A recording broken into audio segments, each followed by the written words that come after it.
हाँ है, ठीक है। चलिए सर एंड कर देना, वकील साहब का लास्ट, वकील साहब का करना रेडी। हाँ सर, आज बाबा साहब का काशीराम साहब का 90वां जन्मदिन वर्ष मनाया जा रहा है। दलित प्रेरणा संघ से लगभग सभी जगह से लोग यहाँ मौजूद हैं। क्या संदेश है आज समाज को आपका? मान्यवर काशीराम जी के विषय में। मान्यवर साहब की नेक कमाई जिन्होंने सोती कौम जगाई। वोट हमारा, राज तुम्हारा, नहीं चलेगा नहीं चलेगा। जिसकी जितनी संख्या भारी उसकी उतनी हिस्सेदारी। हम भारत पर राज करने के लिए पैदा हुए हैं। हमें हुक्मरान समाज बनना है। हर समस्या का समाधान सत्ता की मास्टर चाबी में है। गुरु किल्ली हासिल करो। मान्यवर काशीराम साहब, बाबा साहब डॉक्टर अंबेडकर जी द्वारा तैयार किए गए रास्ते, वोट के अधिकार का इस्तेमाल करके दलित समाज को, बहुजन समाज को सत्ताधारी समाज बना करके स्वयं उद्धार करने के लिए प्रेरित करते हैं। मान्यवर काशीराम साहब ने जुल्म, ज्यादती के शिकार, सामाजिक रूप से तिरस्कृत, आर्थिक रूप से विपन्न समाज को वोट की ताकत का एहसास कराया और उन्हें बताया कि या राजा का बेटा हो या कंगाल का बेटा, उसकी वोट की वैल्यू बराबर है। One man one vote one value. और इस प्रिंसिपल को उन्होंने लागू करके दिखाया। उत्तर प्रदेश को 4 बार उन्होंने राज करके दिखाया। तो जो राज वाली नीति है वो मान्यवर साहब काशीराम जी की मूल नीति है। उसी नीति पे चल करके उद्धार होगा। बाबा साहब को अगर सही में मानने वाले, जानने वाले, अगर हमें जो महापुरुष दिखाई दिए वो मान्यवर काशीराम साहब दिखाई दिए। जिस समय 2024 का चुनाव शुरू होने वाला है और कहा यह जा रहा है कि जो संविधान दिया गया था बाबा साहब के द्वारा, जो लोगों को जगाया गया था काशीराम जी के द्वारा, उसके बाद अब जो है ये संविधान खत्म होने के कगार पे है, मगर बहुजन समाज अभी भी सोया हुआ है। इसके लिए क्या कहेंगे आप? बहुजन समाज सोया हुआ है, इसमें कोई दो राह की बात नहीं है। लेकिन इस समाज को जगाने के लिए मान्यवर काशीराम साहब के शिष्य, उनके फॉलोवर, उनके अनुयायी दिन रात परिश्रम कर रहे हैं। और बहन मायावती जी के नेतृत्व में आपको चमत्कारिक परिणाम देखने को मिलेंगे। और उत्तर प्रदेश की भूमि इस बात की गवाह बनेगी कि मान्यवर काशीराम साहब कभी मरा नहीं करते, बाबा साहब डॉक्टर अम्बेडकर कभी मरा नहीं करते।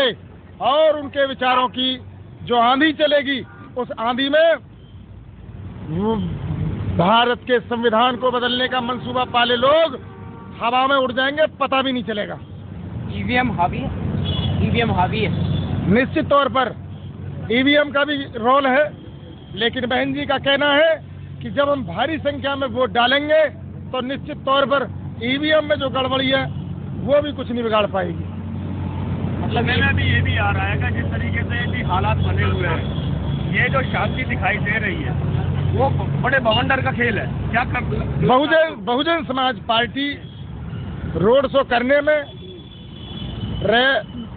करने में, उपद्रव करने में इस तरह यकीन नहीं करती। राजनीति करने का बहुजन समाज पार्टी का अपना तरीका है। उसके अपने वर्कर छोटी मीटिंगें करते हैं, कैडर मीटिंगें करते हैं और अपने तरीके से ही वो समाज को जोड़ करके हुक्मरान बनाने की नीति पर काम कर रहे हैं। हम लोगों ने जनता के साथ गठबंधन किया है। सर्व समाज का, सभी जाति, वर्ग, धर्म, संप्रदाय का वोट बहुजन समाज पार्टी के साथ जुड़ रहा है। क्यों जुड़ रहा है?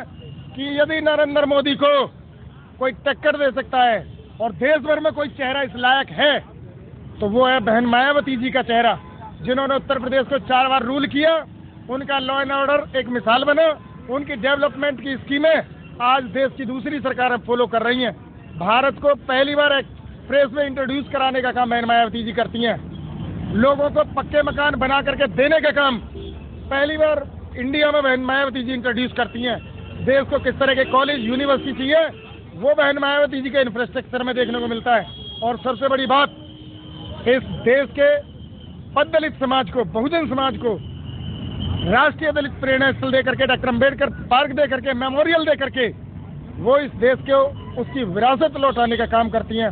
बुद्धिस्ट एम्परर सम्राट अशोक से वो प्रेरित दिखती हैं, तो इतनी खूबी किसी नेता के अंदर नहीं है। और सबसे बड़ी बात, वो किसी के बाप से नहीं डरती, उनसे शक्तिशाली, उनसे ताकतवर, उनसे जो विल पावर किसी के अंदर नहीं है। तो बहन मायावती जी इस बार बहुत बड़ा भूकंप लाने की ताकत रखती हैं। जैसा कि अभी आपने कहा है कि इस बार जो है 2024 में कुछ फेरबदल देखने को मिलेगा, बहुजन समाज का आपको जागता हुआ नजर आ रहा है क्या? देखिए, दो चीज़ मैं आपको बता दूं। एक अभी आपने कहा था कि एक तो कि साहब काशीराम जी, बाबा साहब के बाद में साहब काशीराम जी जागरूक हुए। साहब काशीराम जी से पहले भी जागरूक हुए। साहब काशीराम जी से पहले जो वाल्मीकि समाज से दीना भाना साहब, जो साहब काशीराम जी को जिन्होंने जागरूक किया, जो साहब काशीराम जी जब बाबा साहब के बारे में नहीं जानते थे, बहुजन मिशन के बारे में नहीं जानते थे, तो दीना भाना साहब ने एक अकेले व्यक्ति, जिनको बाबा साहब की जयंती भी पता था, सब कुछ पता था, उन्होंने वो मान्यवर साहब को आग लगाने का कार्य किया। तो वो भी बाबा साहब को जागरूक करने में किसी न किसी का, दूसरे व्यक्ति का भी सहयोग रहा, जिसको वाल्मीकि समाज से दीना भाना साहब, तो उनका भी, वाल्मीकि समाज का भी बहुत बड़ा महत्वपूर्ण रोल है इस बहुजन मूवमेंट का आंदोलन बढ़ाने में। तो हमारा काम क्या होना चाहिए, हमें किसी को भूलना नहीं चाहिए। अब मेरा कहना सिर्फ इतना है कि यहाँ पर फूले साहब की मूर्ति लगी हुई है, अम्बेडकर साहब की लगी है, काशीराम, दीना भाना साहब की क्यों नहीं? दीना भाना साहब की जयंती हमने मनाई अभी मनाई जयंती। हम सभी महापुरुषों की जयंती मनाते हैं। जब दीना भाना साहब की जयंती आती है, दीना भाना साहब की जयंती मनाते हैं। सावित्रीबाई फूले की जयंती आती है, सावित्रीबाई फूले की जयंती मनाते। फातिमा शेख की भी जयंती मनाते हैं, फूले की भी जयंती मनाते हैं हम, बिरसा मुंडा की भी, ललित सिंह यादव की भी, सबकी हम जयंती मनाते हैं। क्यों? कि हमें एक बहुजन मूवमेंट खड़ा करना है। मान्यवर साहेब कांशीराम जी के प्रेरणा के स्रोत, मतलब एक बार शुरुआत दीना भाना जी से हुई थी जी, तो उनकी प्रतिमा भी यहाँ विशेष रूप से होनी चाहिए। नहीं, अभी क्या है, क्या हम इस गलती का आप नहीं, आप ये राष्ट्रीय दलित प्रेरणा स्थल है, इसमें अनेकों संत महापुरुषों की मूर्तियां लगी हुई है। ऐसा नहीं है कि यहाँ नहीं है तो कहीं नहीं है, ऐसा नहीं है। आप ये नहीं कह सकते कि नहीं लगाएंगे। मैं आपको एक चीज बता दूं, जो अभी आपने बात की है, हमारे मन के अंदर सभी महापुरुष, जितने बहुजन समाज में जो महामानव महानायिका हैं हमारी हैं, सभी का हम सम्मान करते हैं। और जिस बुद्ध विहार में हम पदाधिकारी हैं, जिस बुद्ध विहार को हम चला रहे हैं, जिस बुद्ध विहार की जो डॉक्टर भीमराव अम्बेडकर, जो फूले साहू अम्बेडकर, जो मूवमेंट को हम लेकर के चल रहे हैं, वहाँ पे हमने सभी महामानवों की मूर्तियाँ और महानायिकाओं की मूर्तियाँ हमने लगा रखी हैं। क्यों? क्योंकि हमें किसी को भूलना नहीं है। अगर हम जिसको भूलेंगे, हम मिशन को पीछे लेके जाएंगे। इसीलिए हमारा जो वोट बैंक है। अब दूसरी चीज, जो मान्यवर साहब का जो आइडियोलॉजी थी कि आपके पास में सभी लोग आएंगे। देखिए, चुनाव जब चलता है तो चुनाव में सभी लोग आते हैं, सभी कहते हैं भाई मेरे को वोट देना। लेकिन उस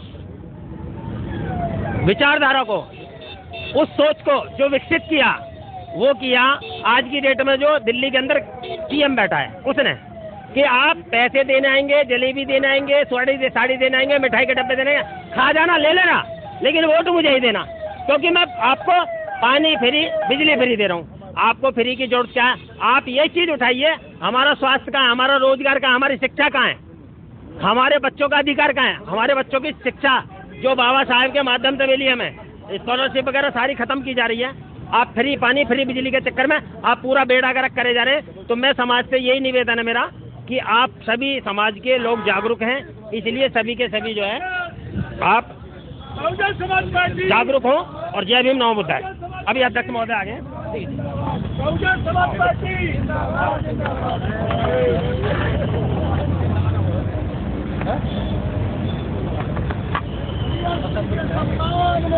बीएसपी के सम्मान में, और ये देखिए मान्यवर साहेब कांशीराम जी के प्रतिमा पर माल्यार्पण किया गया और बहुत ही खूबसूरत